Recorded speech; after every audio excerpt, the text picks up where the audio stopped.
in Yaakov, we're on page 61b2 of the Ashkel Gemara in Brachot. So it says,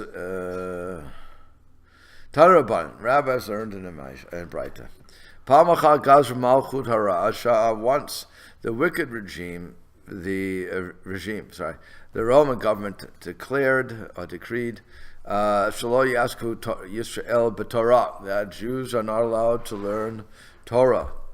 Ba Papus ben Yehuda. So Papus ben Yehuda came, and Matzao, the Rabbi Akiva, found Rabbi Akiva Shaya Makil Kihilot Barabim.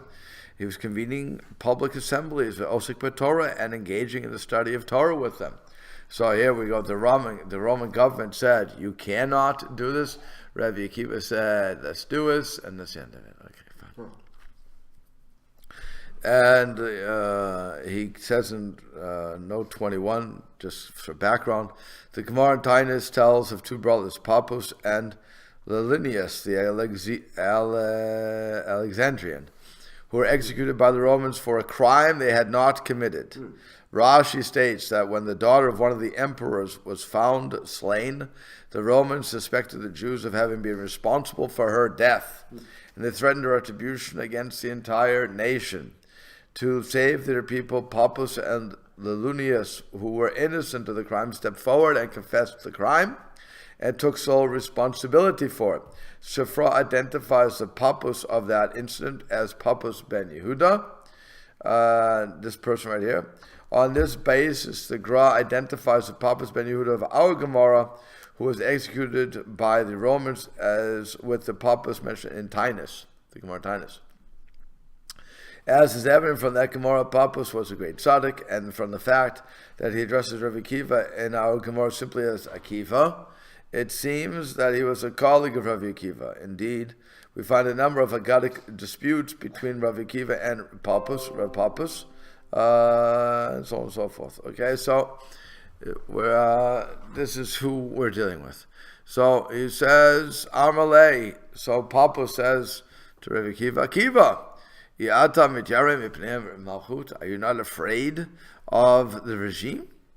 The Romans were known for brutality of their retribution against anyone who flouted their decrees. So Amalo, Rabbi Akiva replied to him, Emshol l'chap mashal. By the way, there's an interesting thing about this Gemara. It's all Hebrew. The Gemara is usually in Aramaic. Say it again? I was going to say it's not as in Hebrew. I thought you were talking about English, which is Hebrew. The Gemara is usually in Aramaic. Right. So the Gemara is written in Aramaic. So when you see a story that's written with Hebrew, you know it's the previous time of the original, the Tanaic period. So it's an earlier source. It's an earlier source, according to an earlier source. Other than this Roman, so it's I don't know where everything breaks, but it's this interesting. Like I said, whenever you see Hebrew, a story in Hebrew, it's of much more ancient tradition than later. Normally you'll see Amalei is Amarlo. So it's just very, very interesting. So Amalo, so he said to him, Mashal, I'll give you a parable. Why I'm doing this. What is this comparable to? What happened is just a comparison to a fox who was walking along a river. And he saw the fish were gathering from place to place as they were fleeing something. So the fox said to the fish, obviously the fox can't, this is a mushal, it's a parable. Okay. So what are you running away from? Amrlo, they told him. We're running from the nets that people are bringing to which to catch us. So Amrlo, so the fox said to the fish, is it your wish that you come up to the dry land where you'll be safe from the nets? V'nador anivatem, and we shall dwell together. I, India, will be a nice people. We'll be good neighbors. Kishem shadar avatai im, just as my ancestors dwelt with your ancestors. Amrlo, the fish said to him, Atahu sha'omer aleh bikeich shebechayot. Are you the one that they describe as the cleverest of all animals? Lo bikeich ata ela tipesh ata. You're not clever, you're stupid, you're a fool. If in a climate or in a place that sustains our life, we are afraid. Certainly in a place or a climate that will induce our death, should we not be afraid all the more so? You understand what he's saying? Yes? So avanachnu. So too is the situation facing us.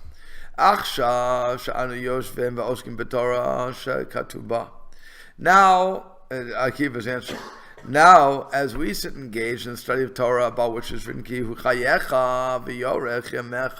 that it is a life, that it is your life and the length of your days. So we are nevertheless threatened by such anger. If we were, and again, when we're threatened by this danger of the Romans coming to kill us, if we proceed to absent ourselves from the Torah, al achat kam v'kama, we would be all the more endangered, right? Because he's saying, it's a beautiful saying. He's saying, it's a beautiful statement. He's saying that if we give in to the Romans and do what they want, namely stop learning Torah, what's going to happen to us? We're going to forget who we are. And if you want proof of that, just look at who we are today. 90% of the Jews are lost. Out of that 10% is when you have the conservative, Reform, and Orthodox. You hear what I just said? That's an amazing statement. So 9% are lost and they've made off. 9% are lost. They don't know. Right. Okay, some people are going to say, by the way, they're going to argue with me. They're going to say, no, Pew studies that, blah, blah, blah, blah, blah. Okay. So let's even go more than that. Let's go for the Pew study. I think they said 50% basically are unaffiliated. Yeah. Oh, unaffiliated. Unaffiliated means lost. Oh, yeah, right. They're lost. Yeah, They're gone. Are kind of Jews because they say we're Jews. Right. Okay. But Well, they're Jews because their mother was Jewish, or because they think they're Jewish. I mean, out of those Jews, who knows how many people are really Jews? But And they don't even have what do you call it, gastronomical Judaism anymore. well, no, they do, but it's not as much. It's not as much. Yeah. 10% who are Jewish, a large amount of those are just people who are at least affiliated to Judaism in some way, like Orthodox. Yeah, I'm saying. So, but let's go the other way. Let's say you have 50%. Okay, let's say it's not 50%. By the way, I guarantee you it's less. It's less? Guarantee it's less. Or more that's not I mean, it's more that's not affiliated. I say it's much more that's not affiliated, and we're just not admitting to it. Because, and by the way, why do I say that? Because when you look around, unless you come to an era like this where it's church-oriented, but if you go to a normal place which is not church-oriented, like New York, the major cities, Chicago, again, all these places where you can go into the woodwork. When you can go into the woodwork, you go into the woodwork. So those Jews are lost, and they intermarry, and they may forget the Jews, they may not forget the Jews, whatever. You have intermarriage like crazy, and again, it's all. If the woman intermarries, she brings them. I always use my family for this. I think I was just reading intermarriage, so I'm like 80% these days. Yeah, it's probably. And again, like I was saying, between the conversions that have been done since the founding of the conservative and reform movement, and they were never done the halacha, they were never done properly, the beit din or whatever else. For years, by the way, this I was very surprised to find out, and I'll say it on the internet because I don't care. They want to say that the conservative reform movement did not use mikvah. That's right. For years they weren't. It was only recently that they decided that they want to go back to mikvah.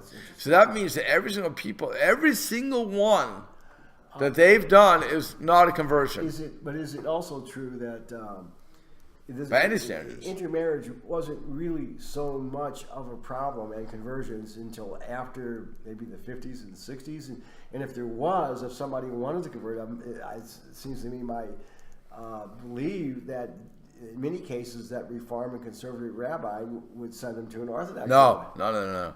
Even back in those days. No, that's my point. They didn't do it because the the Orthodox would never convert a conservative Reform person because conservative or Reform candidate because the rabbis aren't representing. There's no expectation for right. The rabbis aren't representative of Torah Judaism.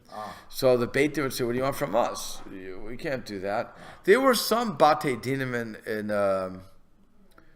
that tried to fix it up in the late '80s, I think, where they tried to say, "We'll work together with conservative reform," and I think it was in the Midwest actually. Yeah. And they got lambasted for that. Wow. And on top of that, their conversions were nullified. So it doesn't really help.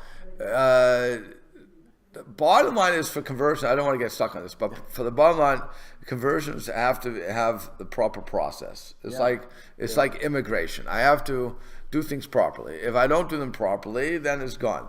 Then nothing's been done. If I do it properly, then regardless of what they do, they're still Jews. Yeah. So, but the point is, my point to you is that, and I was talking to a Reform rabbi. That's the only reason I'd say it so blatantly. I mean, I never thought that it was not the other way. I always thought they went to the mikveh. So I was shocked to hear they didn't go to the mikveh until very recently. And so, I mean, just look at the halacha for that. The halacha is very clear. You have to go to the mikveh. At least in those days also, I think they never even would have asked a male if he was circumcised. Well, no, that was done, right. If he was, they wouldn't. If he was, first of all, if he was, there would be nothing there. Right. So they're not going to do anything. They wouldn't do tough for the dumb. But the point, so because you have the intermarriage, because you have the conversion issue, probably, now this is me speaking, I'm not basing myself on any statistics when I'm saying this. I'm just going by what norms would dictate.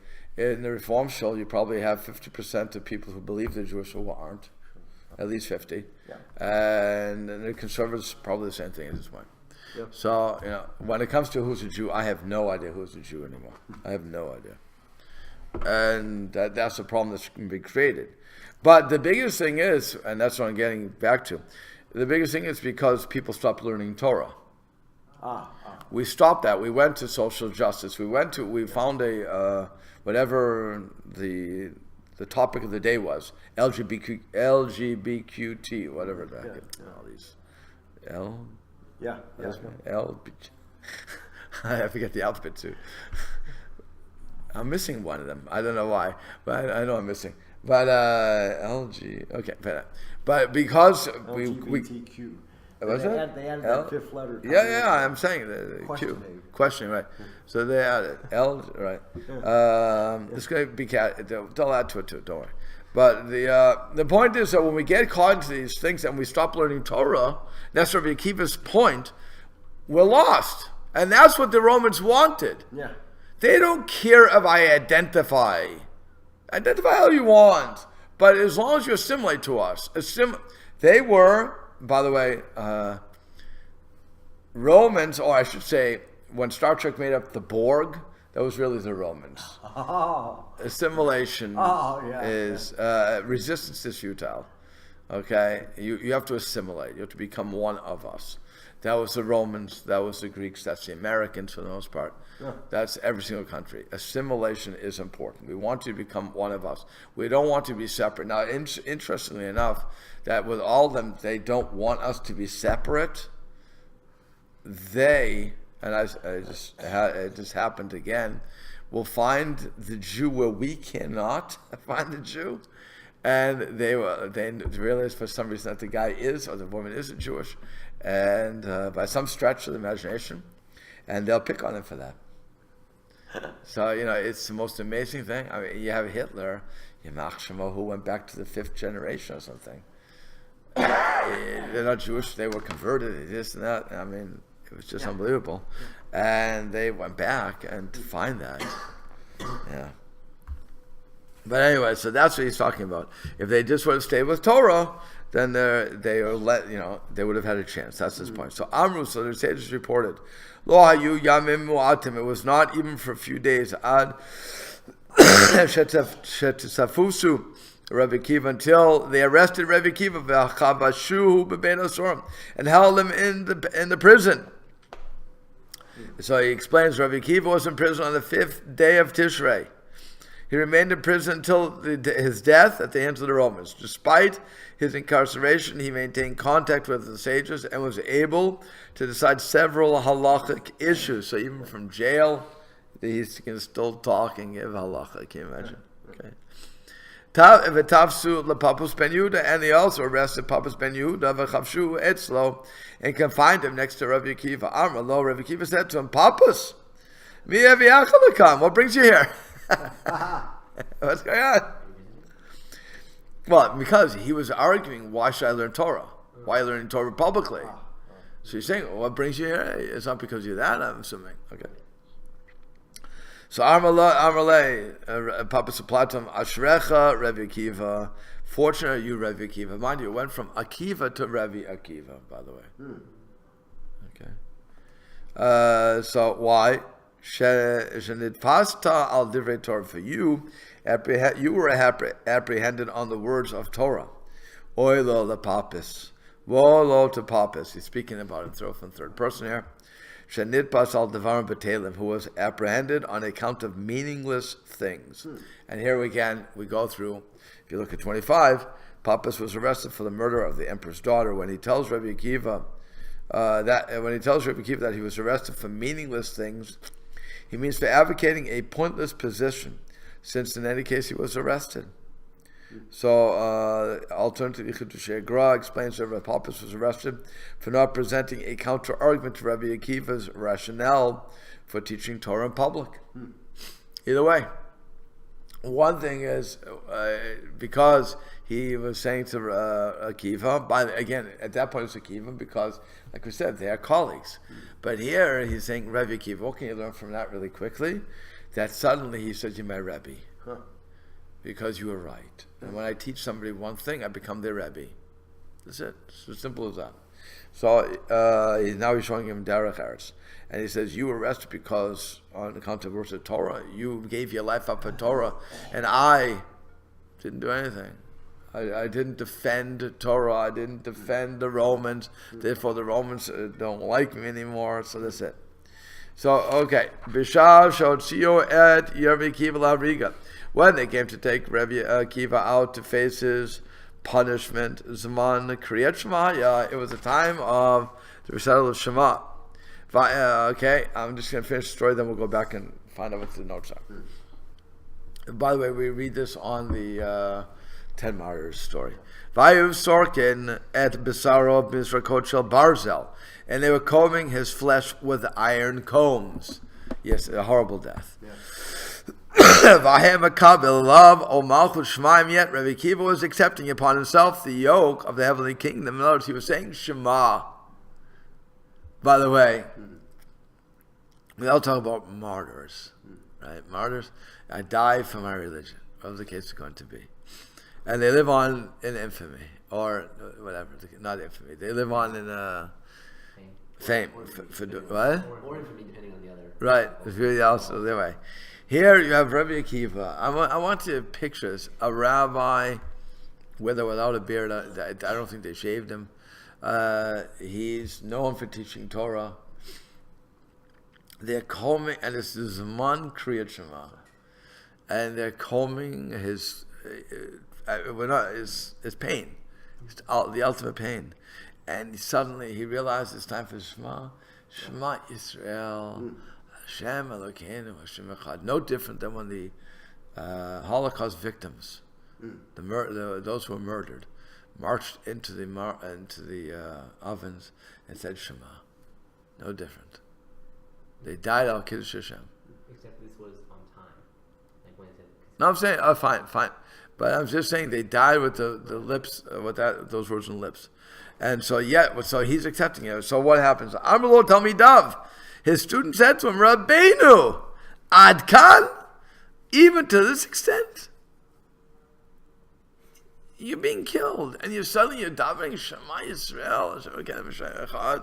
So Amar Lehem, he said to them, by the way, what's the real question? Before I go on, I mean, we can get midrashic all we want, but what's the real question? What are you davening for? God's abandoned you. Well, Yeah. No, wait. Why would that be a question? I thought that was the point of his teaching. He's going to answer that. But the Talmidim are asking him, Rebbe, until this? Really? You're showing your love for God? He's killing you. This is a question everybody wants to ask. Why bad things happen to good people? Right. Or when things happen to good people. You're still showing your love. This was Job, all his friends to Job, and his wife to Job. What are you doing? Just blaspheme God and get it over with. This is a question that we've always been plagued with. To the moment, what happens to us? We won't abandon God. Can you imagine what the Romans are thinking? What will it take to kill these people? They can't die. They're connected. And no matter what we do, we can't wipe it out. The Christians figured it out, by the way. Love us to death. They figured it out. assimilation. Love us. Don't try to kill us because it's not going to work. They learned that from their ancestors, the Romans. But Although they tried throughout 2 millennia. they tried, but they've been most effective now. Right now, it's the most effective thing they have. Because that's why they love us. We're into marrying like crazy. But actually, sir, there's a tangential argument to that, though. Is that, yeah, the church loves us now, but if it hadn't been for the Haskalah, the Enlightenment movement, where it says, live and let live, everybody should be equal, and so it seems like the church is almost forced into loving us now, whether they want to or not. Because it goes against the ethics of Western society. No, To go out and kill people now in groups like that, no, you can still not like us. You can still preach against us and not allow for intermarriage. You can still do a lot of that. They don't. They don't. They learn. Like I said. They did learn. They learned. Again, but I think they were kind of pushed into that corner of learning. Okay. Well, once you see something works, it works. Yeah. So sure, now they embrace it. Right. I mean, you still have those what's his name? There's nutcases out there. No, I'm saying about the actor Mel Gibson. So he's still Baruch Hashem. He still hates us. But, he's still out there trying to kill us. Okay. So Amar Lehem, he said to them, Kol Yemei Hayiti V'Star Al Pasuk Zeh. All my days I was troubled by this verse where it says B'cholim Nafshecha. With all your soul, afilu until et nishmatcha, what the rabbis tell us it means, even if you take your soul. Amartin, I said to myself, Matai yavo liyadi v'yakayemenu. When am I going to have the opportunity? When will the opportunity come to my hands? I can fulfill this verse. V'achshav shabal liyadi, and now that has come to my hands, lo akayemenu. I shouldn't fulfill the verse. V'chol nafshecha.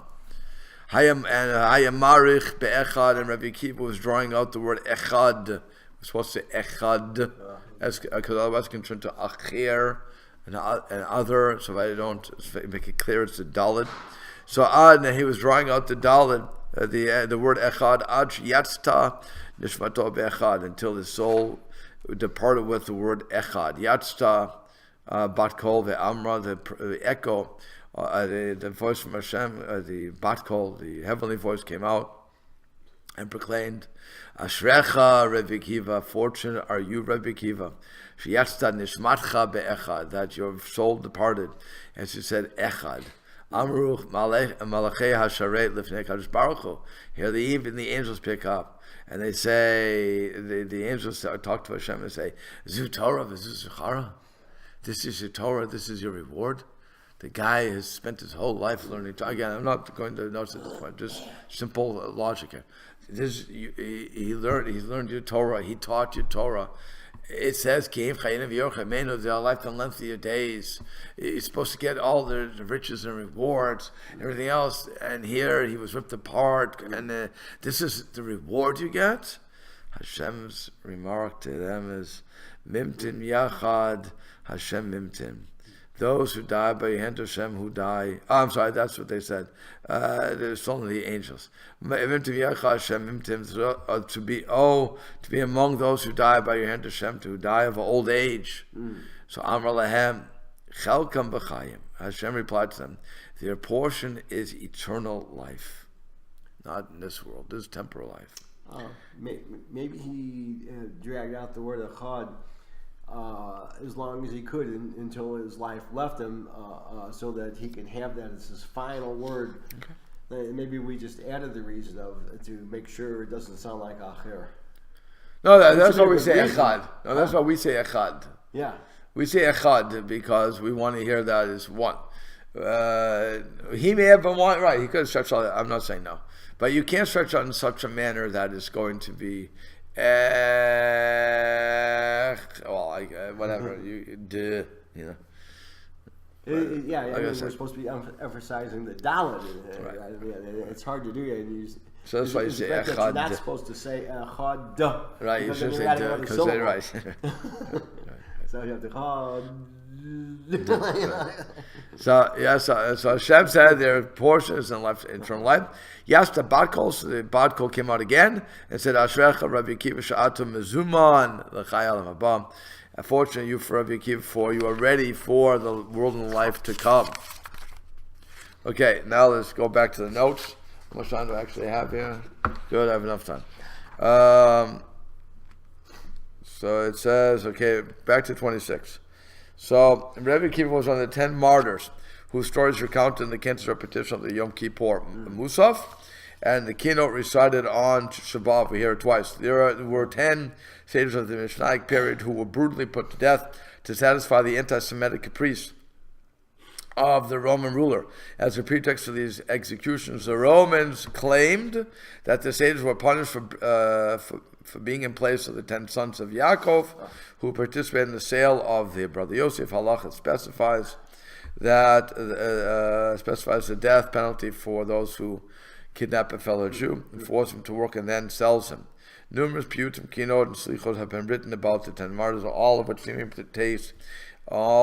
seemingly place them as contemporaneous. It should be noted, however, that while all 10 of these righteous men were murdered by the Romans during the Mishnaic period, I was right, it's the Mishnah, okay, fine, their executions did not take place at the same time. Nor could they have, since 2 of the 10 men did not even live in the same generation as the other 8, namely Rabban Shimon ben Gamliel and Rabbi Yishmael, the Kohen Gadol, lived before the destruction of the Second Temple and were murdered shortly thereafter, while the others were killed after the Bar Kokhba revolt more than 60 years later. Liturgical accounts of their martyrdom were not meant as historical records, but as dramatic accounts of the story in order to evoke feelings of loss and repentance on the part of the congregation. So again, we're not all they're not killing them all 10, but at the same time, but they do get killed.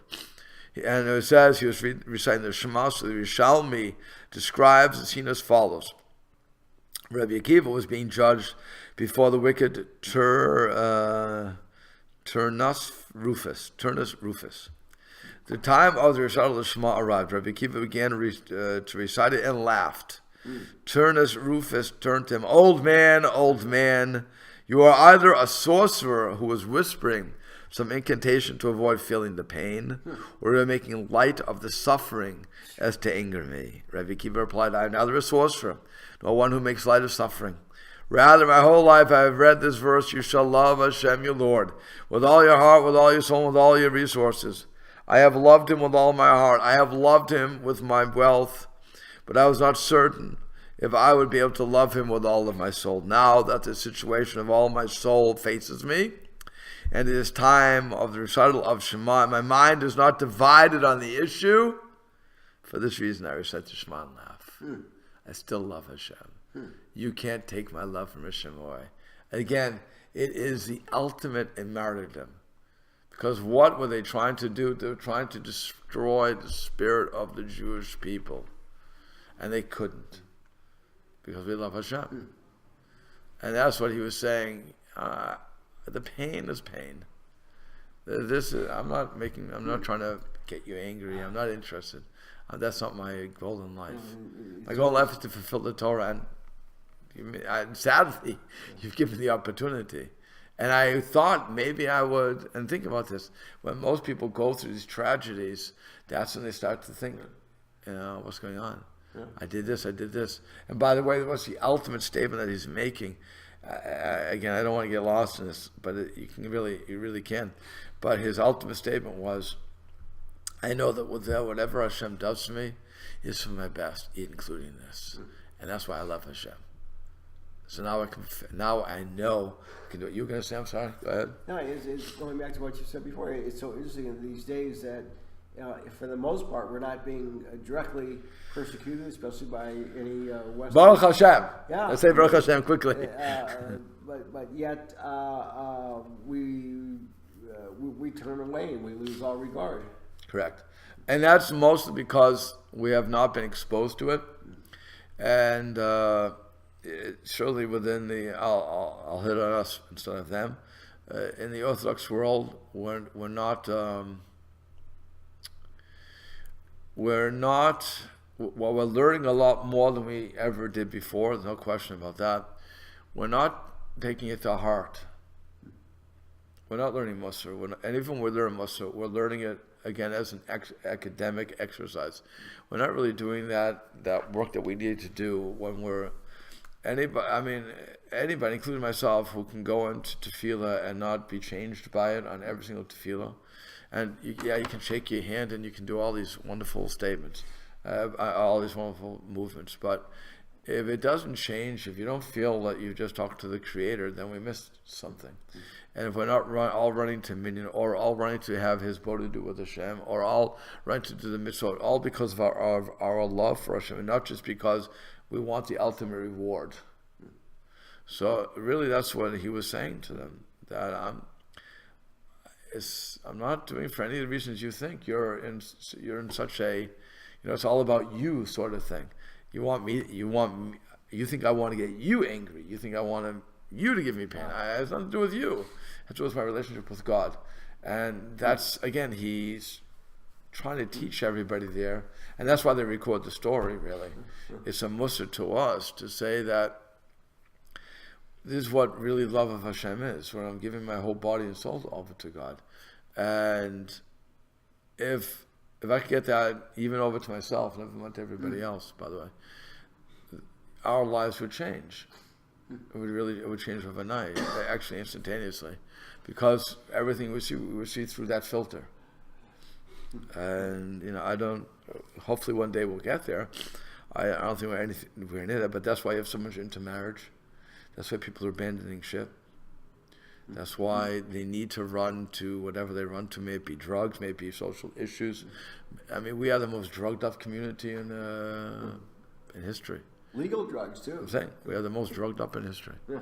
We have, if you move around like this a little bit, they put in ADD medicine and you're happy. ADHD. So if you have a little bit of a depression, they put you on antidepressants. And if you're too excited, they give you some depressants.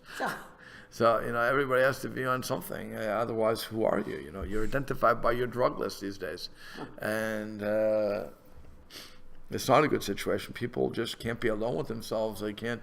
They need noise. I mean, again, I love doing this. They go like this. It's always like this. Or they hold it like this. Whatever they're doing, and they're watching it. That's all they know. They want to talk to each other. They have to text. You're right here. We'll text. See, you and I are old. We like to speak. We like to speak in. Okay, go. Yes, I will. The kids. My daughter told me that by the time I give the message by speaking in, go to the back of the room at 12 o'clock. Period. She says she's already boom, boom, boom, boom. She's already texted it. She can fast text. I can talk. She can text fast. I can talk. That's an amazing thing to me. You're only using thumbs too. Yeah. That's all you do at the same time. You guys don't text, right? Well, we don't really understand this, right? What? We're not like social network people. Right. But those guys were, it's amazing. Dude. But that's the generation. That's why Kedusha is lost. That's why the yeshiva world is against, even though they use them, they're still against it. They understand the problem that they have, by the way, the yeshiva world, is they don't know how to say it. They don't know how to sell it. Because this is not the devil incarnate. It's that I'm stuck to it, that I'm tethered to it. That's the problem. And I have to realize this is just a tool. That's all it is. It's a simple tool. Like this, like everything I have around me are tools. And I can use them for the service of Hashem. I just have to have a brain. But if you're going to tell me it's forbidden, and I'm going to get caught up because of YouTube, because of the news, I'm a news junkie, blah, blah, blah, I'm going to be flipping through. You've missed the point. That's all. And they make it an evil instead of saying, it's not evil. There's nothing inherently evil about this iPhone, a smartphone, whatever they want to call it these days. Good. But okay, let's go on. That's my rant for today against yeshiva. So I ranted against Reform, Conservative. Okay, we're all good, and the Christians too. There you go. Okay, so Tzlach asks. This finishes up. Tzlach asks how the students could have interpreted the teacher at this point. The Gemara show above indicated that Rabbi Akiva had already began to cite the. I'm sorry. How could they have interrupted him? The Gemara said there Rabbi Akiva already began reciting the Shema. The Gemara states that Rabbi Akiva died as he came to the word Echad. If so, they questioned him, and his response took place as he was attempting to say the first verse. So you can't interrupt the first verse. So Ben Yehudiah explains that this question and answer did not occur on Rabbi Akiva's last day. Ben Yehudiah points out that based on the Midrash, when Rabbi Akiva died, none of his disciples were in attendance. Rather, the question and the answer occurred on an earlier occasion, and is inserted here by the Gemara because of its relevance. From the time of Rabbi Akiva's capture, he was taken daily before his persecutor who ordered the combing of his flesh. As he was tortured, each time he recited the Shema, for he thought he would die from the intense pain. On one of these days, his students were with him and put their question to him. So that's when they questioned him up. And then the next one is 29. That's going on even to this extent. How can you say it? How do you have the presence of mind to concentrate on the Shema as you are being so tortured, as you are being tortured so horribly? Okay, that's how the Miktav Eliyahu translates. In other words, when we understood it, when we are saying Shema, we are supposed to have concentration. Shema Israel, hear Israel, listen Israel. Hashem Elokeinu, Hashem is our God, Hashem Echad. Hashem is one. It's going to be one in the future. You're supposed to have kavanah. 1 second. You're supposed to have kavanah for that. I have to have kavanah. If I'm being tortured, I'm not going to have kavanah. So even though I say it, I have not yet fulfilled the mitzvah. Okay, so if I'm saying in my sleep, I didn't fulfill the mitzvah. Your question is? I just remember I had a question a long time ago. I forgot it. But it's like this kind of situation when you're being tortured. In certain circumstances, well, if the torture is cutting off your tongue, you can't say Shema. You can think it. Oh, okay. We have to have you can only think what, again, you have to have kavanah, but you can only do what you can do. Right. It's like the person who broke his arm and he can't put film on. So you can't put film on. Okay. Oh, and then he says, his answer is, all my life, whenever I recite the Shema, I picture myself being tortured to death for the sanctification of Hashem's name, and I looked forward to performing this mitzvah with joy. I am now able to focus, that's his answer, on accepting Hashem's sovereignty with love, for I have prepared for this very scenario for many years. If, though my martyrdom had been thrust on me suddenly, you would be correct. I could not then marshal the presence of mind to recite the Shema properly. So that's his answer to them. Their answer is, how can you have kavanah? He said, because I practiced. Practice makes perfect. Now, would he have been upset if he never would have been tortured? No, obviously not. But what he's also doing, according to this explanation, again, Miktav Eliyahu, is saying something very important to us, that it doesn't come just from doing it once or twice. I have to picture it, I have to see it, and I have to know how I'd react and work on that. That's why when something bad happens, or when something good happens, or whatever the case is, I have to practice it. It's like piano playing. I can't just jump in front of the piano and play a concerto. maybe I could. Maybe I'm a child genius. I know I personally can't. But I can't just pick up a guitar and start playing it like one of these great guys who do it. I can pluck at the strings like anybody else, but it won't be a song. Okay. The Siv explains that the verse, "And you shall love Hashem your God with all your soul," means that you should cleave to Him and declare His oneness even while He takes your life. It was not a horrible death that Rabbi Akiva was looking forward to, but the ability and clear mind to cleave to Hashem when he would die.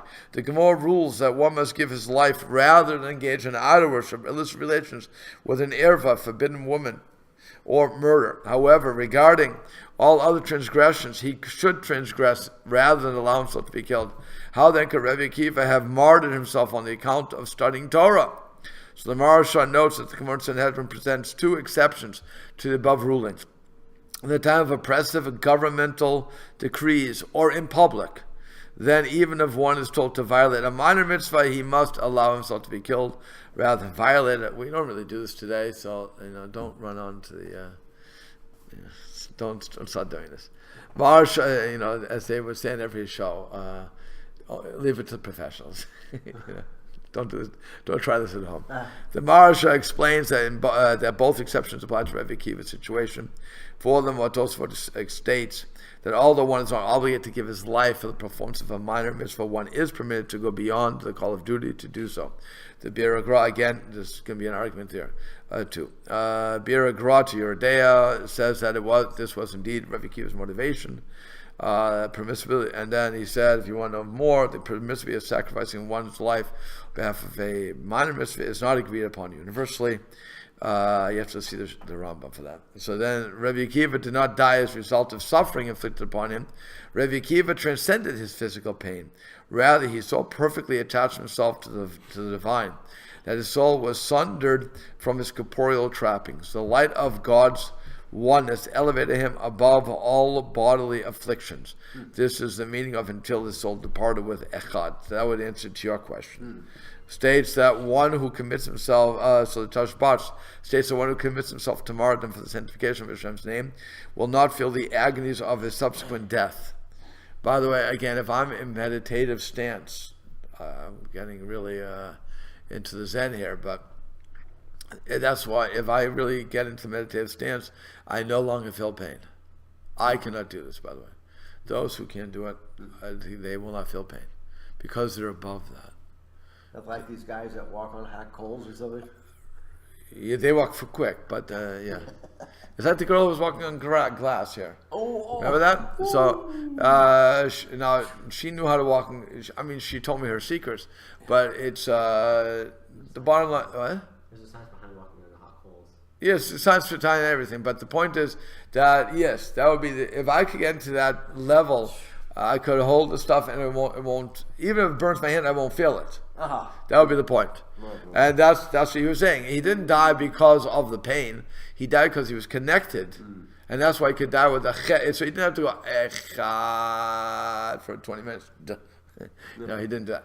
But it was because he was so caught up in that moment. That's what they want to argue. And again, it makes sense if you understand spirituality. And again, we don't have this today. There's very few that would have that sort of thing where they're cleaving so much to Hashem, because that's basically death. So you can't do it. Okay. Then he says, So the portion of the reward, the portion of reward for all righteous in this is not in this world, Hashem says, but rather it's the realm of eternal life. And then he says finally, with the Baskol, it says, you need not undergo judgment or suffering, Rabbi Akiva. You're going to go right into Gan Eden. Rabbi Akiva had already elevated himself to the state of complete and perfect spirituality. No further preparation was necessary. The Midrash records the events surrounding his burial. Elijah came, a return trip. Elijah was, of course, brought up by the Malach, by the fiery chariot. He comes back for the funeral. Comes back for brism and funerals. There you go. So Elijah came and stood at the door of Rabbi Yeshua HaGirsi, who was Rabbi Akiva's attendant. After exchanging greetings, Rabbi Yeshua asked him if there was anything he needed. Elijah responded that he had come to inform him that Rabbi Akiva lay dead in prison. They went there together. They found the prison doors open and the guard asleep. They placed the body on the bier and left. They carried it all night until they came to Antiparis of Kotrin. When they reached there, they went up 3 levels and down 3 levels. A cave opened before them. They saw inside a chair, a stool, a table, and a candelabra. They placed Rabbi Akiva on the bed and exited. As they left, the cave closed behind them, and the lamp lit on the candelabra. When Elijah saw this, he said, fortunate are you, O laborers in Torah, and fortunate are you, O fearers of God, for there is a place hidden, concealed, and safeguarded for you in Gan Eden. Fortunate you, Rabbi Akiva, for delightful lodgings were found for you in the hour of your death. Rabbi Akiva died on Yom Kippur. Once Rabbi Akiva passed away, the honor of the Torah ceased. That's the Gemara in Sota. On the day that Rabbi Akiva died, Rabbi Yehuda Nasi was born. 1 leader goes, 1 leader comes. And we'll stop there.